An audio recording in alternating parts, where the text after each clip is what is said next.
You enjoyed every moment of it. You really went through the gears and produced some fabulous moves, and people were absolutely raving about you. You must have been delighted with the way you performed.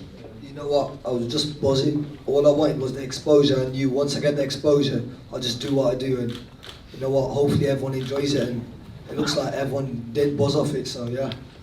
What was it like being in the famous old arena, the Royal Albert Hall, and getting those that fantastic reaction? Sorry, I beg your pardon. No, but what was it like getting that fantastic reaction from the crowd? You know what, it was good because from Stoke we talk about 250 people up, but seeing the atmosphere and everyone else, I just wanted the exposure, and when I got it, I just did my thing. And I imagine that Merv, your manager, he rang me the morning after when I was on my way back from Leeds, not from the Royal Albert Hall. He was absolutely delighted, and I think, you know, I mean, you must have been blown away with the reaction that you got. Yeah, it was crazy. It was just overnight, everyone was just saying, wow, he's good, but I've always knew I was good. I always knew all I wanted was the exposure, like I said again, and I've got it now, and I just want to show people what I'm about. Now you're on that big bill up there, and on another one here. It's another great platform potentially for you. Bit of a buzz being on a bill of this magnitude. Yeah, it's plus with Birmingham as well. I've got a lot of family in Birmingham, so it's gonna be a big turnout for me, and I just want to put another performance on for everyone. Hopefully everyone enjoys it again. Well, I personally can't wait, because as a commentator, you know, I mean, that's the sort of skill that you really admire, and see somebody on the big stage come out and produce it as well as you did, you know, was great to see. Thank you. Hamzah, you're looking forward as well to being on this big bill.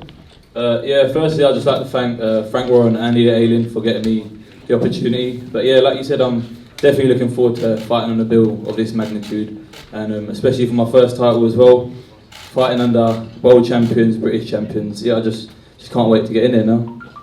Still only 20 years old and 9 fights undefeated already. You must be delighted with the way your career's going. Yeah, no, it's heading in the right direction. Like I said, the first title fight now, so I don't think I'm doing too bad. Do you know what I mean? But come 30th November, hopefully it'll just get better, and that it'll be my breakout performance. And we talk about good ticket sellers. You get a terrific following as well, and I'm sure that they're going to be coming up in force to Birmingham also, aren't they?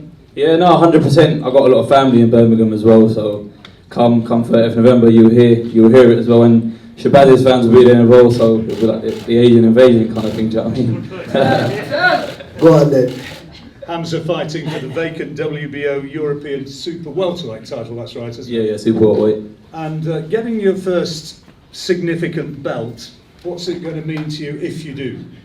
Inshallah I will, but like I said, it's at the end of the day, it's a fight's a fight. The only difference now is it's 10 rounds and it's a title fight, so regardless of what's on the line, the preparation's still going to be the same, and yeah, hopefully I'll be victorious on the night.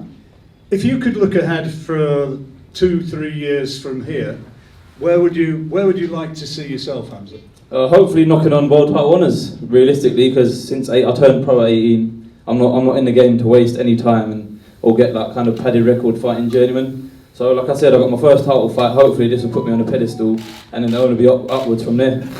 I imagine your management, part of it's to an extent holding you back, because you know, I mean, it's the nature of fighting, isn't it? You always think you can beat anybody out there, but you need to be doing it one step at a time. Yeah, no, 100%. I think the way my career's gone so far, and the step up in opponents has been pretty decent. But now November 30th, we'll find out, and I'll find out for myself what I'm actually made of. And in my heart of heart, I know that come the 30th November, I'll be victorious, and then I'll put myself on the level of where it'll be mentioning my name alongside the big names. Everybody bringing their armies of supporters along. I think the arena's going to have a pretty good crowd out there. So if you're watching and hearing about this for the first time, please look out for tickets, get in there soon, because there is going to be a terrific turnout, I'm absolutely confident, for what is a really good boxing bill. Now, Dennis McCann, baby of the party here, but undefeated, and look, when you get in the ring, you're looking as though you are enjoying every single moment. Yeah, definitely. I've been doing this since I'm 5 years old, and boxing, I just live boxing. I love it really. You're still only 18, that's right, isn't it? Yeah. And you tell me a bit about your background, because you were telling me a few minutes ago that you actually were up here at one time. You were based up here. Yeah, I lived here years ago. I travelled from here to Repton Boxing Club when I was 11 years old. I'm trained and stuff, and I was like a little man. I still look about 11 now. You managed to get on the train, presumably without paying quite as much as some of us have to. Freebies. That shows some commitment, though. I mean, how long did it take you to get down to London and to be? We're doing that every night. 3 times a week. It took me 3 hours to get there, 3 hours home. I'd train for 2.5 hours in Repton Boxing Club, and I did everything myself, really, to be honest. I did everything myself, and I've often went to shows myself, boxed, and that's probably why I am the man I am today. A man of Kent now, aren't you? A man of Kent now, yeah. A man of Kent, or a Kentish man. I'm not quite sure, but that's where he's based nowadays. And everything so far has gone. I guess Alan's here; he'd probably agree. It's gone pretty much according to plan. Yeah, definitely. To be honest, I should be wiping out these opponents anyway. They ain't the greatest class of opponents. And when I have got to step up, I'll show you that I will step up. I'll do it in the same fashion that I'm doing it now. Now, I've said when I've been commentating, you know, I mean, I'm of sufficient vintage to have been around when there was a young Naz coming through, and seeing, you know, some of those exciting screw shots, the lead-off shots, and the way he moved. There's a lot similar in the way you go about it. Have you actually looked at him and you thought, yeah, that's how I want to look, or is it just that we're saying that's how he's fighting? It looks very much like Naz. I might look similar, but there's only one Dennis McCann. There'll always only be one Dennis McCann. And obviously Naz was heavier than me as well. I'm only a bantamweight. But I'm wiping him out like Naz was. But you got to remember, I'm only a bantamweight. He was still 2 weights above me. Are you happy getting that sort of acclaim? Because you know, when people start saying, "Oh, he's so good," it can weigh heavily. You know, definitely. One of my favourite fighters was Edwin Valerio. He was my favourite fighter. He was my favourite. And yourself, you know, I mean, you've got, what is it now, 3 or 4? 4 now. Four undefeated. They're coming thick and fast. No. Presumably at the moment it's just wanting to stay busy. Exactly. I'm hopefully twice before Christmas, and put on 2 very, very good performances, which I will do, and I know I will do in the same fashion, the way I've been delivering now.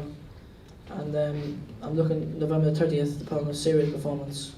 And long term, do you see yourself as a bantamweight, or do you think you'll be getting into heavier classifications? I'm only 18 years of age. You don't know. I might fill out, hopefully. So I still look about 12, so hopefully I do fill out. I can't even get served for a Red Bull inside the shop. Never mind anything else. He might still have to carry ID, but he's a hell of a fighter, and I think everybody who's seen Dennis's progress so far will admire the way in which he's coming through as a fighter. Still a long way to go, but great to see what you've achieved so far, and looking good. Thank you. So, moving on now to the guys on either side of me. And this is a title fight, one to look forward to. Sam Maxwell, who was involved in perhaps BT Sport's most dramatic knockout, arguably since we came back on air showing boxing. A French opponent who'd fiddled around, given him all sorts of trouble, and we reckon still had a great chance of maybe pulling off an upset win against Sam. He obviously thought differently, and it turned out to be an absolutely amazing knockout. Just talk us through that fight and what happened in that round. Yeah, well, like you said, it started off a tough fight. I didn't expect it. I went to the first round not sharp enough, and then got caught, and same again in the second. And I think I was slowly building myself back into the fight without dominating the rounds. I think I was edging them, but it could have gone either way. So my coach told me I need a big last round to secure the win, and I got rocked in that round as well. And I just remember him showboating, and I was thinking, I just wanted just one shot I need to land on him. You know, I didn't know the time in my head, but I just knew I needed to get this shot, and I was lucky enough to land it. Well, not lucky, I set it up nice, but yeah, he stayed down. Safiri was thinking, I think, that he'd won the fight. He was taunting Sam, who'd been obviously the favourite going into it. I think he thought that the job was done. When you've got somebody in front of you basically taking the piss, as he was trying to do, how much does that rev you up? How does that make you want to sort of think, right, I'll show you? That's it. It was just so much frustration, and I just wanted to land that big shot on him. And yeah, I can't explain the relief I felt as soon as it landed. I knew it was a big shot, and the relief and the satisfaction I got from landing it. It was massive, and yeah. But like you said, it was a massive fight, loads of exposure, and he played his part. He played the villain in the pantomime, and it wouldn't have been the same without how he was acting. It was also great commentary by yourself. It was a clip which went absolutely viral. I don't know how many hits it had, but I think you became a more famous man after that than you were before. Definitely, and it's still going now. Every so often, BT put it on, and I get myself a few hundred more followers on Instagram. Gift that keeps on giving. But yeah. What was the question? Sorry. I was just, there was a question really. I was just going to relive what was just a fantastic moment, and the fact that you'd been involved in something which had made you so much more famous as a result of it.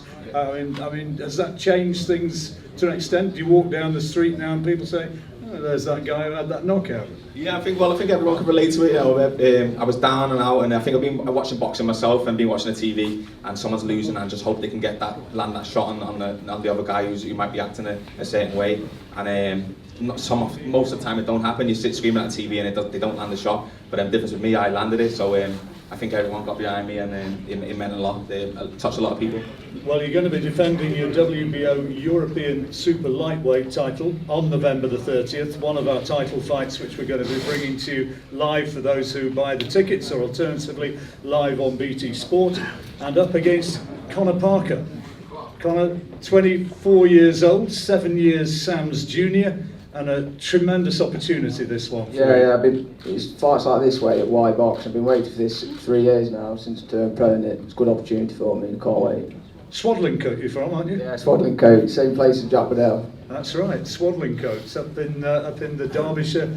It's an old mining town, isn't it? Swadlincote's originally a mining village. Yeah, you were saying earlier, I weren't sure about that, but yeah. But they breed them tough up there. Now, you're undefeated in 12. Biggest fight, would that be when you won the Midlands area title? You stopped Kevin Hooper. Yeah, I went up to Cleethorpes to stop Kevin Hooper. It's definitely my biggest fight. It was a good win, but yeah, I thought definitely my biggest win. Did him in 5 rounds, yeah? Yeah, 5 rounds. Tell us about the fight, about how you went about it and how you won it. I just did what I do, stuck to my boxing. He came for a good fight, came to win, and that's how I got him out of there. Do you regard yourself more as a boxer than a puncher, or have we maybe underestimated your punching power? I think I can hit harder than what my record suggests, because it's hard to stop journeymen when I'm constantly moving, but as soon as Kevin Hooper came to win, that's when I stopped him. And what about Sam? Obviously he's been a higher profile fighter, so you'll have had the chance to see him. How do you view his attributes? Sam's a good boxer, I think he's really good, but I think because he's good, he'll bring the best out of me. And what about the last fight? I mean, I've talked about the fantastic knockout, but does that give you a blueprint and a way in which you think maybe you could beat him? Sort of, yeah, but it could have just been an off night for Sam, so I'm prepared for the best on Maxwell. And what would it mean to you if you actually got what would be an upset win? What would it mean to you to get this WBO European title? Yeah, I mean everything really. I just love winning. I just want to win. Sam, have you had a chance to study Conor? Yeah, I've seen a few videos on YouTube and looked at his box rec. I've seen that he hasn't lost a round against anyone yet over his career, and yeah, he's looks a good, tidy boxer, and I'll have to be at my best to beat him. Do you have things that you've learnt from that last fight? Things that you don't want to get dragged into again? Definitely more, not tactically wise, but about myself and about my team. I learn I can take a shot, I can keep going when going gets tough, and my corner stay calm, when it was going against us, and when we stuck to the tactics. So I've learned a lot about my team, and some people don't get that over 10 fights, and I learned all that in one fight. So it's some positives I can take from it. You've never been beaten, but at the same time, you look at a lad like Conor, who's also never tasted professional defeat, and there has to be respect as a result of that, I'm sure. Definitely, and the same with Sadiri. He came, he didn't know how to lose, he hadn't lost before, and we just bring a different hunger. We don't know how to lose, so we're going to give it our all not to lose, and so I'll have to be at my best definitely to take Conor's W, take Conor's 0.